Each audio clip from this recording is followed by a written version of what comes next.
So thank you guys all for coming, for taking time out of the morning. I know that's a thing. It's kind of like a dance party, so hopefully that part's worth it. So I'm here to talk about risk.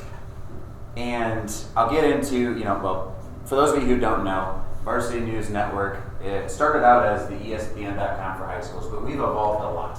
And there's a lot of people here that are members of VNN's team, and we're building what is the largest network for all of school sports. There's a really fundamental problem within school sports, which is that schools stink at communicating with their families. I see nodding heads. This is the problem we solve. Right? So we give them the tools to help keep everybody on the same page. And in doing so, our goal is to put every single high school using the same software platform and create a one unified network for school sports. That's what we're building. I've built a number of different things over the past few years, and I think we as a team have put a lot into this one as well. But it's all a risk, right? It might not work. Still might not work. We have a nice office. Still might not work. I felt like we earned a badge when we built this office, and you're always, every time you build in a business, you're always taking a risk.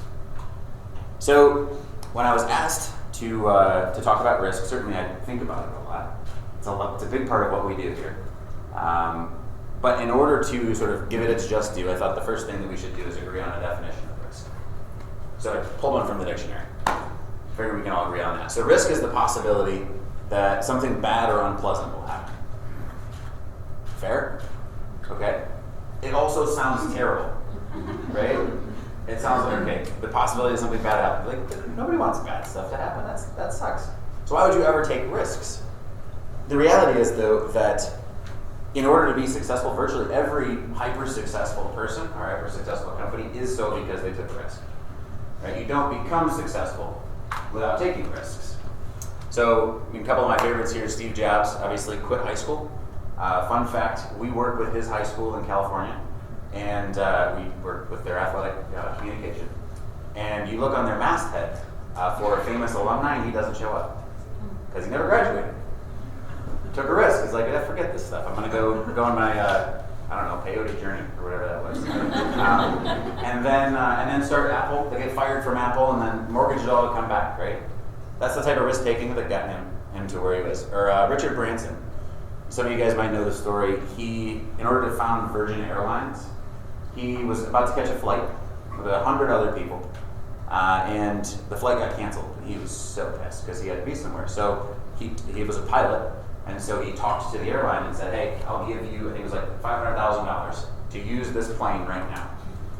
And then he somehow talked him into it, and he's like, "Okay, everybody that wants a ride, this is how much it's going to cost you." And he chartered the plane and got everybody to where they're supposed to go, and made a bunch of money in the process. And he's like, "Hey, this is a neat business, right?" So these are huge risks that could fail phenomenally, but they end up leading to massive successes. J.K. Rowling, she was on welfare, trying to support a family. Could have gotten a job, could have gotten all this stuff, but she's like, "I got to write this. This is in me. This series of books. I have to put this out there." And obviously, you know where that took her. Or Elon Musk, he's my personal favorite. There is a really, really cool article about Elon Musk on a website called waitbutwhy.com that kind of walks through his journey around how he started a bunch of stuff, failed at a bunch of stuff, and then created PayPal. PayPal obviously was a massive success and made him a couple $100 million. And then what he did with that is he invested it all in launching rockets. And he's like, we got to take everybody to Mars. That's what we're going to do, right? The planet's going to blow up sometime, so we need to make sure that we're not all on this planet. We got to get to Mars. And so he had enough money for 3, maybe 4 rockets. And shoots the first rocket up, and it crashes. Shoots the second rocket up, it blows up. Shoots the third rocket up, and it doesn't work. So now he's on the or maybe 4 amount of money that he has. And that's until he's broke, after making hundreds of millions of dollars, and he finally gets it up there. So there's upside to risk as well, right? It's not all the possibility that something bad can happen. Sometimes something really, really good happens. And almost everybody that's successful is so because they took a risk. So why is risk so scary, right? And this is really where I think, where I started to think about risk a lot is I get asked a lot, especially in this community, about how I started a business. The true answer is you just start, you just do it. But starting a business feels scary, right? It feels like you're going to take a big risk. It feels like, man, I'm going to quit my job. I'm going to hire a bunch of people. I'm going to, start on this new idea that nobody knows will work, and probably everybody's going to think it's stupid. Probably.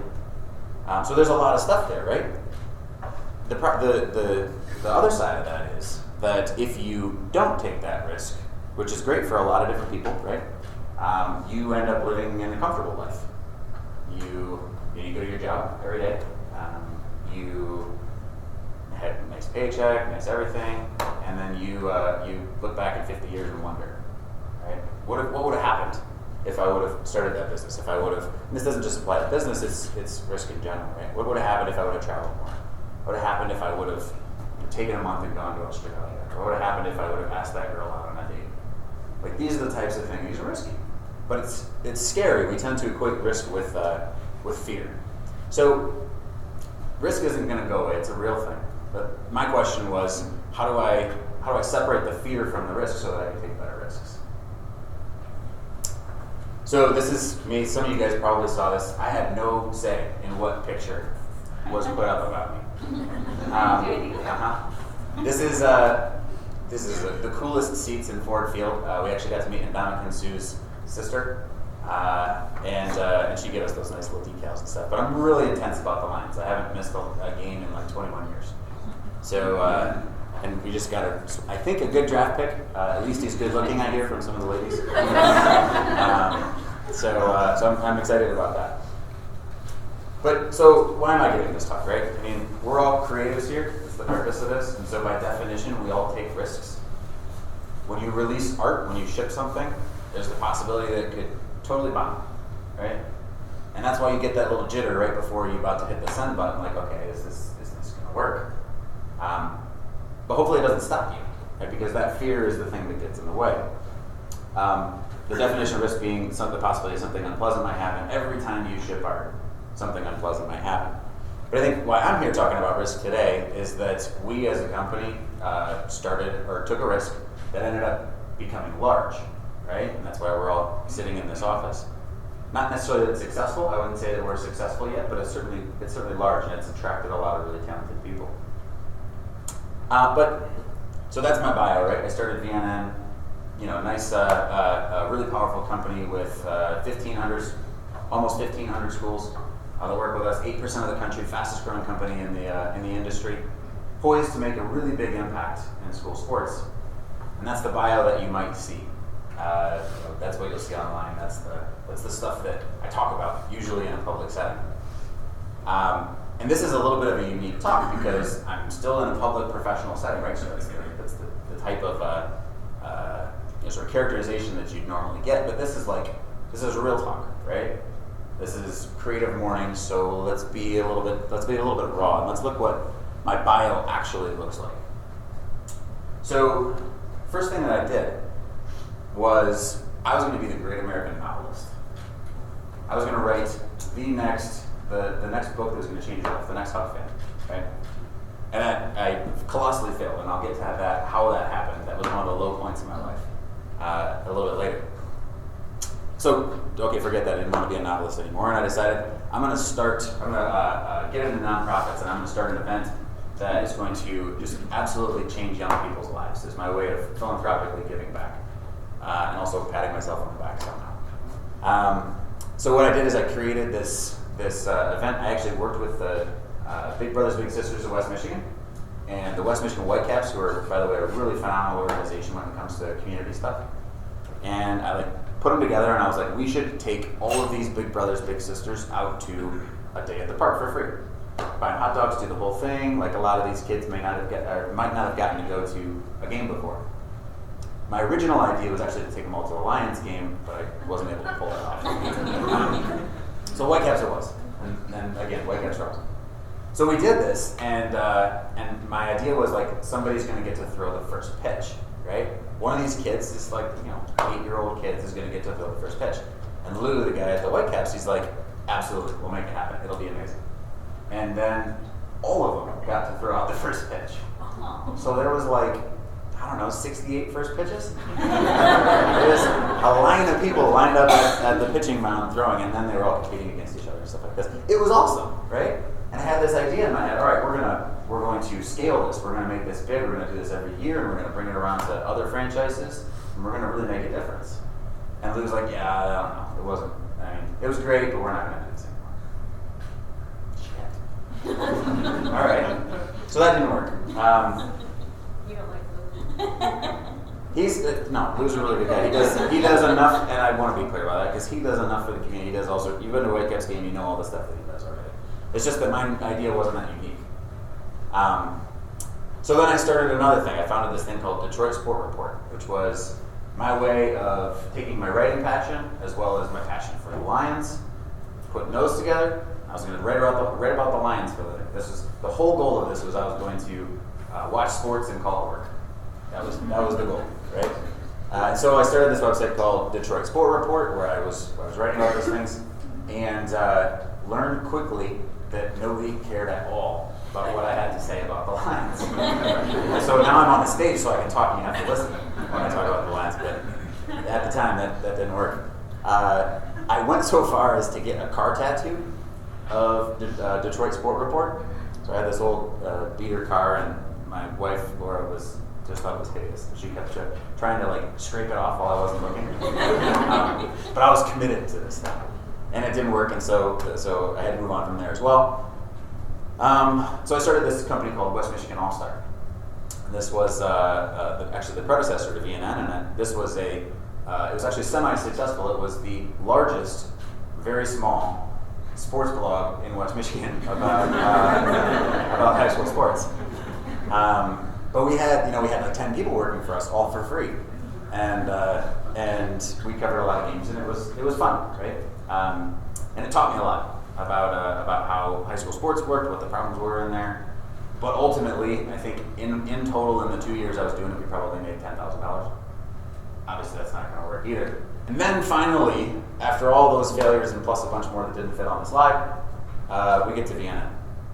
So the failure, right? This is something unpleasant happening. So when you take a risk, you could fail. And by my math, I succeed at 8% of the risks that I take. And the other 92% are somewhere between painful failures and colossally world-changing failures. Yeah, that's the something unpleasant happening. That's what can happen.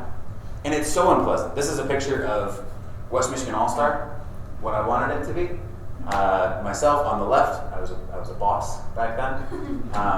Laura, my 6th grade English teacher, and my best friend and the best man at my wedding, Brett, we all had the sweatshirts and we all did the thing. It was an article in the Grand Rapids Press was written about us. It was the coolest thing of that entire year. Best article of the year for the Grand Rapids Press, that's what they said. And so, especially when you identify with everything that you do, as I know a lot of creatives do, I certainly do, failure is super unpleasant.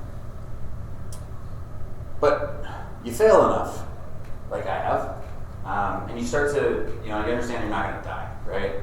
You got an 8% success rate, so I've done it a whole bunch of times and I'm still here. I'm not dead. But the thing that stops me sometimes is fear. It's not necessarily failure, it's the fear of failure, right? We have Failure Lab, we talk a lot, hopefully more than we have been forever in West Michigan about failure and how that's okay. That's a great step in the right direction, but I would say we don't necessarily have a problem with failure. We have a problem with being scared of it, right? Because you fail, that doesn't stop you, you keep going, but you're scared of it, you never start. And that's the thing that prevents us from taking risks. So I think it's important for me specifically, to be clear about the difference between risk and fear, right? So risk is very real. It's the possibility of something bad or unpleasant happening. Lots of it happened, you guys drove in a car, you could crash, there's a risk there, right? Everybody lives risky lives. The fear, the definition of fear, again, both in the dictionary, is an automatic, unpleasant emotion caused by the belief that someone or something is dangerous, likely to cause pain or a threat. So I bolded, emphasis mine, the part that scares me about this, which is risk is real. Fear is, it's a reflex, right? Something we have no control over. It's an evolutionarily developed reflex to get us to run away from bears. And yet, when we don't distinguish between fear and risk, it's the thing that stops us from taking risks. It's actually easy to take risks if you can distinguish between the risk and your story around your automatic unpleasant emotion around what that risk is.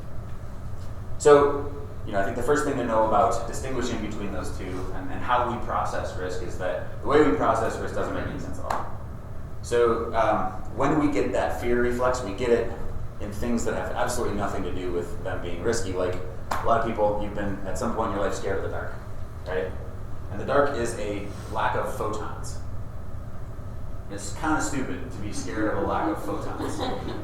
But we do. We have that reflex, right? I don't know. Bears must have attacked in the dark. Or clowns. This is something that I used to be really scared of. I saw Stephen King's It when I was little, and it just ruined me for a while. It was like when you're too young to watch that movie, but you somehow catch it, and it, but look at this. He's a guy. He has a job. He's trying to help kids. There's no real reason to be scared of that guy. Or public speaking, right? As a means of working with VNN, I've had to do a decent amount of public speaking, and I'm sitting over there, and my heart's pounding, like I'm sweating up here, like the whole thing, right? So you get the fear reflex going on, and it's kind of dumb to be scared of public speaking because you're really just speaking efficiently.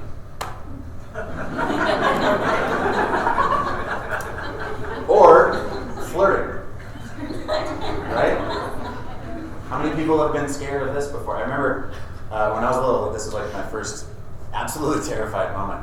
I was in 5th grade, and I was like 5th grade dating this girl named Christy Tasker. You guys know 5th grade dating, right?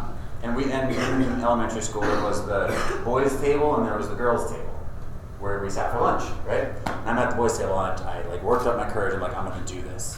I'm going to do this. Remember, we're dating, so this shouldn't have been that hard.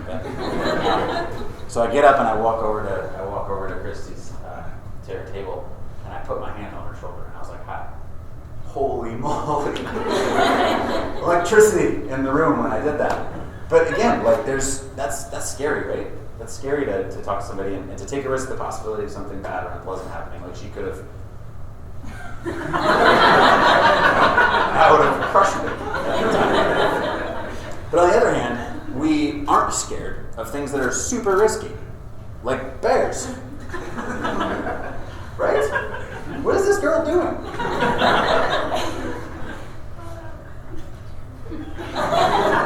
Or, I'm super guilty of this. Do you guys get the fear reflex when you do this? I don't. I texted on the way over here. No fear reflex. And yet, again, you could die here. So, clearly, fear isn't like a 1-to-1 ratio with actually how risky the thing is, based on how scared you are. So, distinguishing between those two can allow me to take more effective risks. There's a couple quotes around this as well, around how fear can stop you.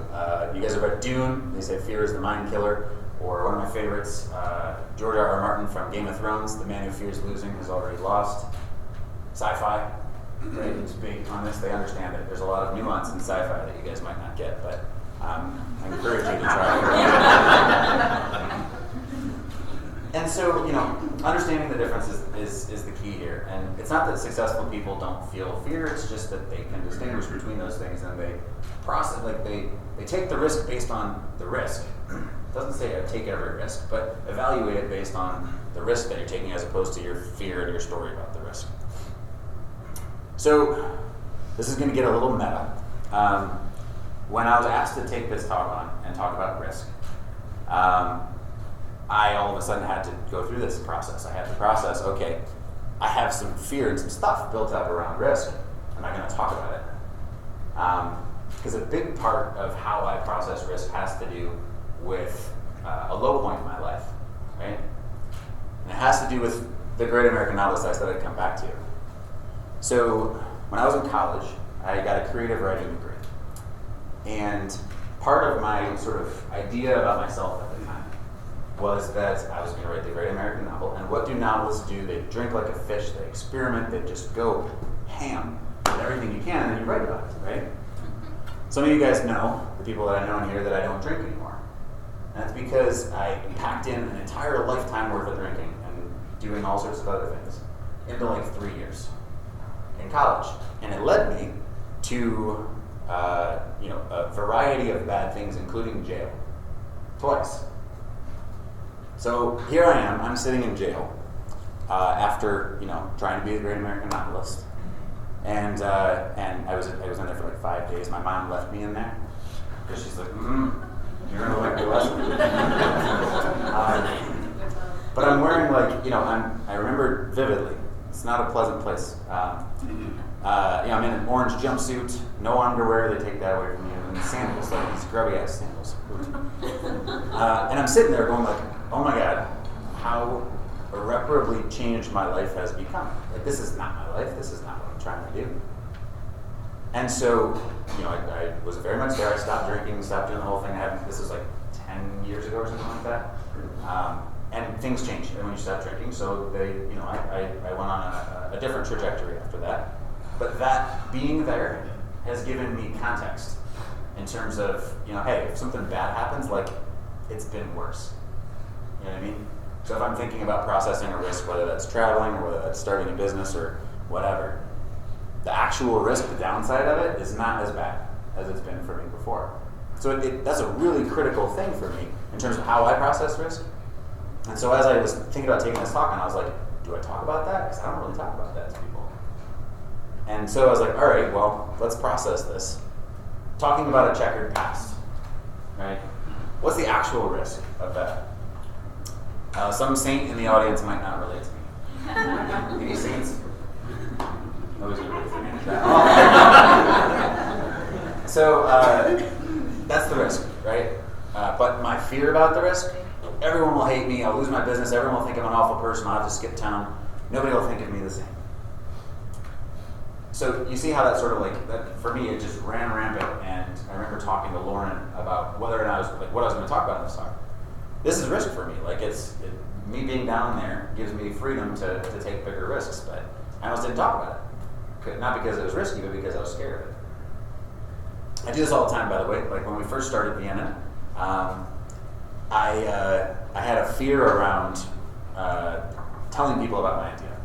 So I was like, this is going to be a $quadrillion idea, so I can't tell anybody about it, they'll steal it, and then I won't have it. What ended up happening was, as I'm not telling anybody about it, I was with West Michigan All-Star. I was at the high school football finals at Ford Field, Holy Land. And I'm on the 50-yard line, and this guy, Matt Anderson, who eventually became my co-founder, he's also there. He did a similar thing on the east side of the state. And he comes up to me, and he's like, Ryan, I have this idea I want to talk to you about. And then he pitches me the idea for VNN that I wasn't telling anybody about. So then I was like, okay, well, clearly, a lesson for that is that if you have a really good idea, then there's 100 people who already have it. So don't worry about it, just go. The risk of this is, risk of telling people about your ideas. Someone who did not have your idea now does, probably isn't going to do anything. I see a lot of people that, it's common where people have an idea and they don't talk about it. But nothing ever happened until I started talking about it. Because the fear was someone will steal it, they'll think I'm stupid, they'll tell me my baby is ugly. Anybody relate to this type of thing? I also did this during our first Withio moment. So maybe you guys have heard, this is more of a startup thing, but there's a guy named Ben Horowitz who runs a venture fund with Mark Andreessen, who started Netscape, invented the internet effectively. And he wrote a book called The Hard Thing About Hard Things, in which he coined this term called the Withio moment, which I'll get to in a second. But when we were young as a company, 3-4 years ago, there was an alliance formed between our largest competitor, a company called Big Teams, and a company called Our School Today. And those two companies, they put out a press release, they did the whole thing. I remember we had, 3-4 people working with us at the time, and we had, I think, 20 schools that worked with us. And these guys, Big Teams, had 500 schools, and Our School Today had a bunch. And they merged, or they effectively talked about it like they merged, and I just was crushed. Holy moly, life is over, there's no way I'm ever going to do it. And I remember walking around Sanchez, processing this with a friend of mine. And as I'm walking around, I was telling hey, this just happened, da da da. And my friend was an entrepreneur as well, and he's like, yeah, man, you're effed. So nobody's immune to it, right? So the risk was the new alliance might change the competitive dynamics, and our product might need to change. That's the actual risk, and that's the risk, right? But my fear around that was WIFIO. And WIFIO, it's a very common thing. They say that successful companies have at least 5 WIFIO moments on their way to being successful. WIFIO is an acronym. It stands for we're fucked, it's over. So this was one of mine. We've had 3 so far. I'm not going to get into the other 2. So once I started to process this in this way and like just take a step back when I'm thinking about taking a risk and decouple the risk from the fear, I started to have a series of successful risks, or at least on my way to successful risk. So in 2007, 5-day stint in jail. 2008, did Big Brother Big Sister's Day at the Park. 2009, Detroit Sport Report. 2010, West Michigan All-Star. 2011, created VNN with Matt, the guy at Ford Field, and Momentum. 2012, we raised our first round of funding. And that was a super exciting thing. Hired our first employees. That's when we became a real company. 2013, the team at that time was about 18. We had 250 schools. We're about halfway to our largest competitor at that time. 2014, we tripled at 650 schools, almost tripled. And we're keeping pace right now with big teams. And a team of 75 employees. For those people here that work at VNN, and were around for that was a huge collective risk that we took, growing from 18 to 75 people in a year. And it hurt. It was painful. There's a lot of people, a lot of ways that we used to do things that changed a ton when we brought in all those individual people. Culture shifted. We're still sort of dealing with the ramifications of that and trying to rebuild the right type of business that we all want. But we kept going, right? And then in 2015, we hit 1,300 schools and became the market leader in the space, fastest growing company in school sports communication, with a team of 100 people. And the upside of all that, this is a cool story. What I wanted to do is talk about what that looks like. So this is when we hit 1,000 schools. VNN 1K, here we go. Promised you guys all I'd make a rap. We made it, guys. 1,000 schools. It's pretty awesome. So this is a swaggy key. Going down a beat, get on your feet. It's gonna come fast. Hold on to your seat. So this song is all about the high schools, trying to find ways to communicate with you, the community, following all of your teams now, can't find direction, shoot, I'm gonna scream now, but now we got articles, schedules, rosters, galleries, and now back to press box alerts and teammate local sales, say making money for schools in the market, advertisements, that's great, a support team that stays late.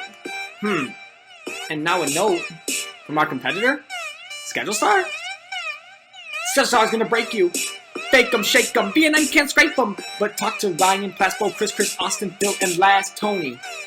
But don't forget about Romy, Lil Stanley. Try to take us down, but can't destroy work family. You're down, big teams. Shabba labba dabba nama suba labba dooba dooba. What was that I had just told you? It must be Flash, an old program that surely can't last. So VNN understands it, making websites and apps that will be fast. That's why we made it to 1K, man.